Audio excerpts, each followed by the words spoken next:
વડોદરામાં ડભોઈમાં વરસાદથી રોડ ધોવાયો છે। રોડ પર સળિયા દેખાતા વાહન ચાલકો પરેશાન થઈ ચૂક્યા છે। હલકી ગુણવત્તાનું મટીરીયલ વાપર્યાનો કોંગ્રેસે આરોપ લગાવ્યો। વોર્ડ નંબર 8માં નિર્માણાધીન રોડને લઈને વિરોધ કર્યો। કોંગ્રેસે ચીફ ઓફિસરને આવેદનપત્ર આપીને વિરોધ નોંધાવ્યો છે।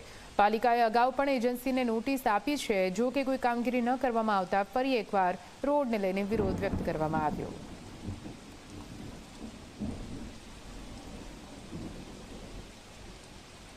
ડભોઈ નગરપાલિકા ખાતે અમે ચીફ ઓફિસર શ્રીને ડભોઈ કોંગ્રેસના કાર્યકરો સાથે કોર્પોરેટરશ્રીઓ સાથે મળીને અમે આવેદનપત્ર આપ્યું છે કે હાલ ડભોઈ નગરની અંદર વિવિધ રોડ રસ્તાઓના કામગીરી ચાલી રહી છે, જેમાં મોટા ભીલવગાની અંદર ભાથુજી દાદાના મંદિરથી લઈને જોગણી માતાના મંદિર સુધીનો એક રોડ મંજૂર કરવામાં આવેલો હતો।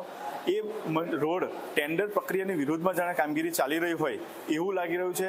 જે ખરેખર ટેન્ડરની અંદર જે મુજબની આઇટમ છે એના કરતાં પણ ઓછી આઇટમોથી આ રોડ બનાવવામાં આવી રહ્યો હોય અને એમાં ભ્રષ્ટાચાર ચાલી રહ્યો હોય, એ ભ્રષ્ટાચાર અને આજુબાજુના લોકોની જે માંગણી હતી કે આમાં કંઈ ભ્રષ્ટાચાર થઈ રહ્યો છે, જે માંગણીના અનુસંધાને આજે અમે ચીફ ઓફિસરશ્રીને આવેદનપત્ર આપ્યું છે અને માંગણી કરી છે કે આ કોન્ટ્રાક્ટર દ્વારા જે રોડમાં ભ્રષ્ટાચાર આચરવામાં આવી રહ્યો હોય એ ભ્રષ્ટાચારને દૂર કરવામાં આવે અને જો એમાં ભ્રષ્ટાચાર દેખાય એને તપાસની પણ માંગણી કરી છે।